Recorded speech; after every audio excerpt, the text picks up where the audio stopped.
ओम शांति। 5/6/2023 की मुरली का सार है। मीठे बच्चे, इस समय तुम सबकी वानप्रस्थ अवस्था है। तुम्हें वाणी से परे अब वापस घर चलना है, इसलिए बाप को याद करो। आज का प्रश्न है, 21 जन्म सुख मिलने का आधार क्या है? उत्तर है 63 जन्मों की भक्ति। जिन्होंने पहले पहले सतो प्रधान भक्ति की है, अर्थात जो पुराने अनेक जन्म के भक्त हैं, वही अब ज्ञान लेते हैं। उन्हें ही 21 जन्मों का सुख प्राप्त होता है। अभी तुम्हारा भक्ति का पाठ पूरा हुआ। भगवान तुम्हें भक्ति का फल देने आए हैं। भक्त भगवान नहीं हो सकते। आज धारणा के लिए मुख्य सार है। पहला, इस बने बनाए ड्रामा पर चलते रहना है। ज्ञान का सिमरन कर स्वदर्शन चक्रधारी बनना है। सदा खुशी में रहना है। दूसरा है, भक्तों को भगवान का सत्य परिचय देना है। भटकने से छुड़ाना है। ब्रह्मा की मददगार भुजा बन खुदाई खिदमत गार बनना है। आज का वरदान है, अपने शुभ भावना के संकल्प से हर आत्मा में उत्साह भरने वाले सच्चे सेवाधारी भव। अपने शुभ भावना के संकल्प से हर आत्मा में उत्साह भरने वाले सच्चे सेवाधारी भव। आप बच्चों की शुभ भावना है कि हर आत्मा बाप से प्राप्ति की अंजलि लेवे। इसी शुभ भावना का फल उन आत्माओं को अनुभव करने का बल मिलता है। शुभ भावना के संकल्प में बहुत बड़ी शक्ति है, जो चारों ओर के वातावरण को बदल देती है। तो सच्चे सेवाधारी वह हैं जो स्वयं भी उत्साह में रहते हैं और सेवा भी उत्साह से करते हैं, और अन्य आत्माओं में भी बाप के परिचय द्वारा उत्साह भरते हैं। उत्साह ऐसी चीज है जो उसके आगे परिस्थिति कुछ भी नहीं है। वह वार करने के बजाय बलिहार हो जाती है। आज का स्लोगन है, बाप दादा से अटूट प्यार हो तो ईश्वरीय मर्यादाओं पर चलना सहज अनुभव करेंगे। मुरली विस्तार से। आज गीत बजा, माता ओ माता, तू है सबकी भाग्य विधाता। ओम शांति। बच्चों ने माता की महिमा सुनी। अब माता को तो भगवान नहीं कहा जा सकता, क्योंकि भगवान को तो पिता कहा जाता है, परम पिता। अब पिता है तो माता भी जरूर है। माता को बहुत मानने वाले हैं। माता है तो पिता भी है। माता अपने को भगवान कह न सके, यह पॉइंट धारण करने की है। जगत अम्बा की कितनी महिमा है। ऐसे नहीं कहेंगे कि भगवान व बाप सर्वव्यापी है, नहीं। जब मात पिता कहा जाता है तो बच्चे भी हैं। अगर सर्वव्यापी हैं, फिर तो सब भगवान है, फिर तो भगवती भी हो नहीं सकती। सर्वव्यापी के ज्ञान में भगवती तो रही नहीं। सभी भगवान है तो आत्मा ही पिता हो गई, माता तो रही नहीं। यह बड़ी अच्छी समझाने की बात है। तुम जानते हो, कोई भी आत्मा अपने को भगवान कह नहीं सकती। भक्त कहें हम भगवान हैं तो फिर माता सिद्ध हो नहीं सकती, और फिर भक्त तो पुनर्जन्म लेते हैं। भगवान तो पुनर्जन्म ले नहीं सकता। ऐसे तो नहीं भगवान को अपना शरीर है, तो इस सर्वव्यापी की बात पर अच्छी रीति समझाना है। भक्तों के लिए भगवान चाहिए ना। अनेक भक्त हैं, ब्रदर्स और सिस्टर्स, सभी भक्त हैं। आत्मा कहती है, इस समय मैं भक्ति कल्ट में हूँ। फिर आत्मा कहेगी, अब मुझे बाप मिला है तो मैं ज्ञान में हूँ। आत्मा ही ज्ञान सुनती है। भक्त तो पुनर्जन्म लेते हैं, भगवान तो पुनर्जन्म ले नहीं सकते। यह इनका शरीर नहीं है। यह तो सभी जानते हैं, 5 तत्व का शरीर लेकर भगवान को जन्म नहीं लेना है। वह तो पर काया प्रवेश करते हैं। यह ब्रह्मा विष्णु शंकर भी सूक्ष्म वतन वासी हैं, तो हर एक बात अच्छी रीति बुद्धि में बिठानी है। आत्मा कहती है मैं एक पुराना शरीर छोड़ दूसरे में प्रवेश करती हूँ।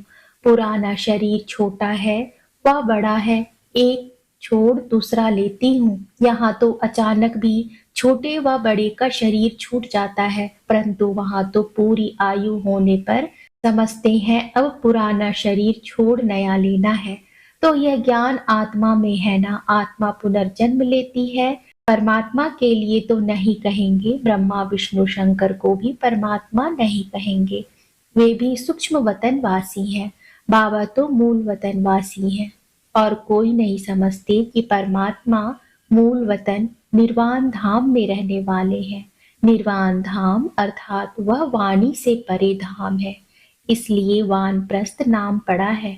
वाणी से परे अवस्था में जाने के लिए 60 वर्ष की उम्र के बाद जब बूढ़े होते हैं तो वानप्रस्थ लेते हैं। यहाँ तो तुम छोटे बड़े सब समझते हो कि हम वानप्रस्थी हैं। आत्मा कहती है मुझे वाणी से परे स्थान में जाना है। आत्मा को मेल कहा जाता है, जब शरीर में आती है तब आत्मा कहती है इस समय मुझे मेल अथवा फीमेल का तन मिला है, तो आत्मा को अब वानप्रस्थ में जाने का पुरुषार्थ करना है। आत्मा को मेल कहा जाता है। माताएं कभी वानप्रस्थ नहीं लेती, परंतु यहाँ बाप समझाते हैं आत्मा तो मेल है, तुम सभी आत्माओं की वानप्रस्थ अवस्था है। अब सबको वापिस जाना है। मैं तुम सबको वापिस ले जाने के लिए आया हूँ, इसलिए अब मुझे याद करो तो मेरे धाम में आ जाएंगे। यह कोई मनुष्य कह न सके, सुप्रीम रूप आप ही कहते हैं। सन्यासी उदासी ऐसे बच्चे बच्चे कह बात कर नहीं सकेंगे। बाप का ज्ञान किसमें है नहीं, पूछो भगवान कहाँ है, तो कहेंगे सर्वव्यापी है। गोया भगवान का ज्ञान कोई में है नहीं, इसलिए भक्ति करते हैं भगवान से मिलने के लिए, परंतु कैसे और कब मिलेंगे यह किसी को पता नहीं है। बाप कहते हैं कोटों में कोई मुझे पहचानते हैं, मनुष्य तो सरसों मिसल अथाह है। उनमें कोई जो सिकील्धे हैं वही आकर मुझे पहचानेंगे और बाप से अपना वर्षा लेंगे। तुम समझा सकते हो कि इस समय अभी भक्त हैं, चाहते हैं कि हम भगवान से भक्ति का फल लेवे। अगर तुम सब भगवान हो तो फिर भक्त तो कोई हो न सके। अगर तुम भगवान हो तो बाकी तुमको क्या चाहिए। भक्तों को फिर मिलना है भगवान से। अपने को भगवान कहना यह तो एक इंसल्ट है, इससे बड़ी इंसल्ट कोई होती नहीं। अल्लाह से तो हम बहिश्त का वर्षा लेना चाहते हैं। तुम कहते हो हम अल्लाह हैं, अब तुम ही जज करो। तुमको कोई कहे हम अल्लाह हैं, यह कैसे हो सकता। अल्लाह तो सबसे बड़ा है। यह बहुत समझने की बातें हैं। कभी भी कोई अपने को अल्लाह व भगवान कह न सके। बाप सबका एक होगा ऐसे बहुत कहते हैं, परमात्मा सर्वव्यापी है। अरे तुम भगवान हो, हम तो नहीं मानते। हम तो भक्त हैं, आशिक हैं उस माशूक के। एक परमात्मा को ही पतित पावन कहा जाता है। तुम समझा सकते हो कि तुम्हारे बड़े तो कहते रहे रचयिता और रचना बेअंत है। तुम फिर अपने को रचयिता कैसे कहते हो। बीज बेअंत हो नहीं सकता। झाड़ को बेअंत कहते हैं, इतने पत्ते आदि गिन नहीं सकते। एक बीज से कितनी टाल टालियां पत्ते आदि निकलते हैं। तुम हो चैतन्य, बोलते चालते हो। सबसे बड़ी महिमा मनुष्य की होती है। बाप कहते हैं मैं आकर बच्चों को सारे ड्रामा का राज समझाता हूँ। यह बना बनाया ड्रामा है ना, ड्रामा के ऊपर चलते रहना है। तुम बाप के बच्चे स्वदर्शन चक्रधारी बनते हो परमपिता परमात्मा द्वारा, क्योंकि वह भी स्वदर्शन चक्रधारी है। तुम आत्माओं को बैठ आप समान बनाते हैं। तुम सृष्टि के आदि मध्य अंत को जानते हो। तुम नई दुनिया के लिए, नए धर्म की स्थापना के लिए नई बातें सुनते हो परमपिता परमात्मा से, जो सृष्टि को भी पावन बनाते हैं, तुमको भी नया बनाते हैं। नई सृष्टि में फिर नया जमाना स्वर्ग का होगा। अभी तो नर्क का जमाना है, तुम नर्क के जमाने में हो। अभी परमपिता परमात्मा ही आकर तुमको स्वदर्शन चक्रधारी बनाते हैं। यह हर एक बातें नहीं है, धारण करने लायक है, परंतु धारणा सभी को नहीं होती। धारणा होने से खुशी का नशा रहता है। गृहस्थ व्यवहार में रहते इसी नशे में रहना है। स्त्री अथवा पुरुष हरेक को स्वदर्शन चक्रधारी यहाँ ही बनना है। बाकी भुजाएं तो हर एक को दो ही है। मनुष्य जो 84 जन्म लेते हैं उनको 4 भुजाएं तो हो नहीं सकती। तुम ऐसे कभी नहीं सुनेंगे कि शंकर को 100 या 1000 भुजाएं हैं। ब्रह्मा को भुजाएं दिखाई हैं 4 भुजा वाले ब्रह्मा के पास गया, 1000 भुजा वाले पास गया। ब्रह्मा की संतान वृद्धि को पाते रहते हैं। इतनी भुजाएं हो जाएंगी। प्रजापिता है ना, सृष्टि रची है तो बरोबर बाहें हैं। बाकी मनुष्य कोई 4-6 भुजा वाले होते नहीं हैं। सूक्ष्म वतन में तो कुछ है नहीं। यह सब बाप बैठ समझाते हैं, कहते हैं। इसने अर्थात दादा ने भी बहुत शास्त्र पढ़े, गुरु किए हैं। वह है भक्ति मार्ग। तुम्हारा भक्ति का पाठ पूरा हुआ। तुम ऑलराउंडर हो। शुरू से लेकर तुमने सबसे जास्ती भक्ति की है। भक्त तो इस समय बहुत है, तुम तो थोड़े बच्चे हो। बाबा कहते हैं मैं तुमको साक्षात्कार कराता हूँ। कई भक्त याद करते हैं, उनको भी साक्षात्कार कराता हूँ। तुमने ही सतो प्रधान भक्ति की है तो जरूर तुमने ही जास्ती जन्म लिए हैं। 63 जन्म तुमने भक्ति की है, उसकी एवज 21 जन्म तुमको सुख मिलता है। कितनी समझने की बातें हैं। इसलिए नए जो आते हैं उनसे फॉर्म भराया जाता है। फॉर्म बड़ा अच्छा है। तुम्हारा गुरु कौन? गुरु किया तो जरूर भक्त ठहराना। तुम ही भगवान हो तो गुरु क्यों किया? भगवान को गुरु कैसे बनाएगा? भक्त भगवान से मिलने के लिए गुरु करेंगे। तुम भगवान खुद ही हो, बाकी गुरु से क्या बनेंगे? बड़ा युक्ति से, रमजबाजी से समझाना है। रोज नई नई बातें समझाते हैं। मलयुद्ध में बड़ा युक्ति से लड़ते हैं। कहाँ से फलाने को अंगूरी लगाऊं, तीर मारो। मनुष्य ने आदि देव ब्रह्मा को महावीर का मुझा दिया है।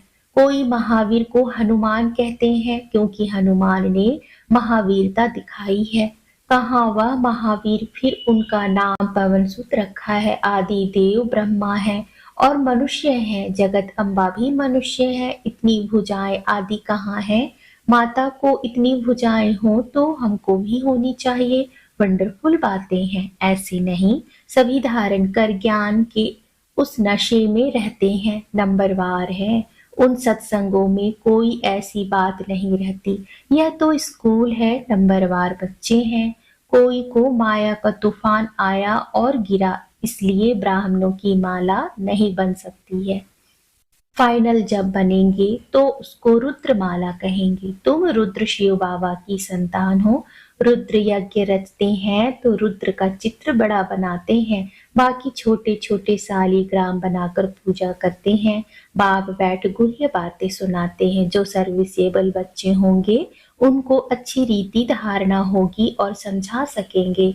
यह तो बड़ा सहज है। हम आत्मा है, कहते हैं ब्रदरहुड है।